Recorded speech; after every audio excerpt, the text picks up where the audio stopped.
धौलपुर के दिल में भूरा नाम का एक मजबूत किसान अपनी सूखे से प्रभावित भूमि के बीच खड़ा है। उनके झुर्रियों वाले चेहरे पर बनी लकीरें कठिनाई और लचीलेपन की कहानियां बताती हैं।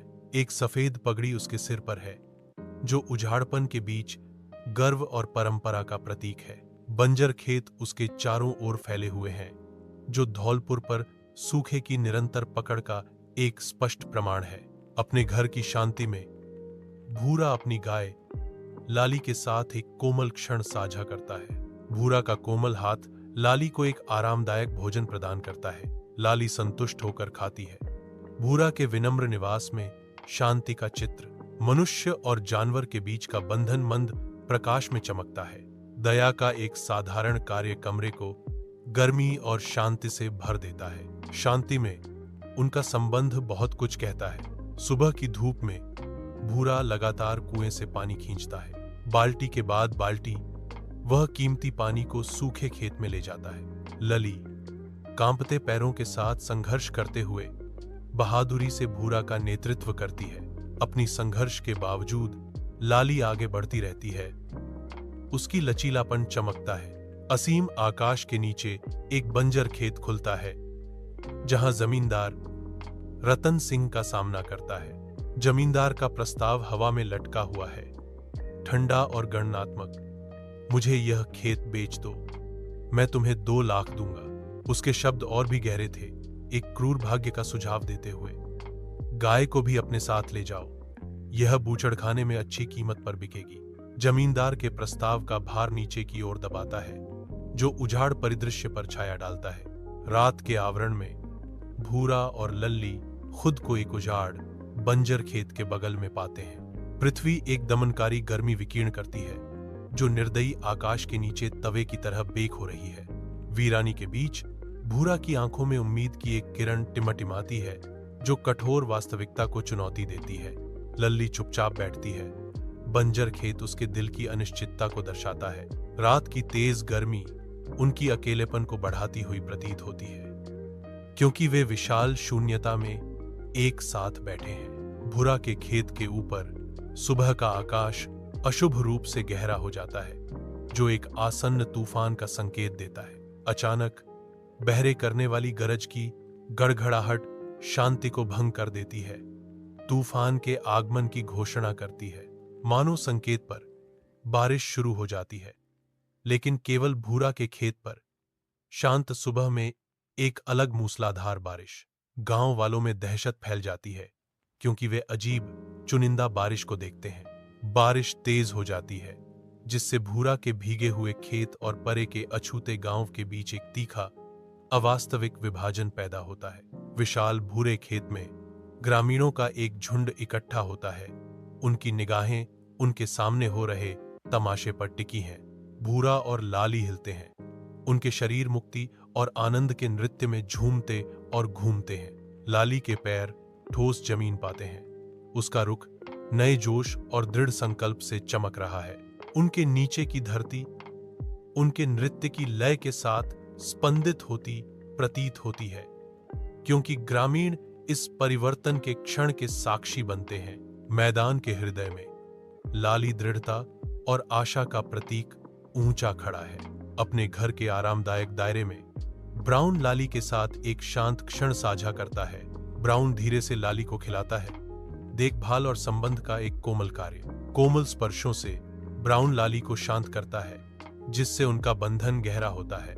यह दृश्य दोस्ती के साधारण सुखों के लिए एक मार्मिक वसीयत के रूप में सामने आता है। बारिश के बाद भूरा खेत जीवंत हरा हो जाता है। बाजरा और मूंग की फसलें ऊंची खड़ी हैं, जो उनकी कड़ी मेहनत का प्रमाण है। हरे रंग का समुद्र परिदृश्य में लहराता है, जो सफलता का प्रतीक है।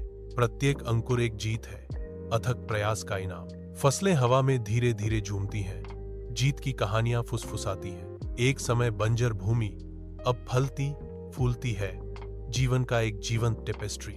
एक विशाल भूरे रंग के खेत में लोग भूरा के चारों ओर इकट्ठा होते हैं, जो उसकी बुद्धिमत्ता और कहानियों से आकर्षित होते हैं। ग्रामीण अपने बच्चों के साथ लाली के पास आते हैं, उसकी आशीर्वाद और मार्गदर्शन चाहते हैं। गांव वालों ने घोषणा की, देखो, यह असली माई है जिसने गांव को बचाया। लाली खड़ी है, ग्रामीणों और उनके बच्चों से घिरी हुई है। उसकी उपस्थिति आशा और उद्धार का प्रतीक है। सरकारी कार्यालय के अंदर एक घोषणा की जाती है जो भूरा के खेत को कृषि उत्कृष्टता के मॉडल के रूप में चिह्नित करती है।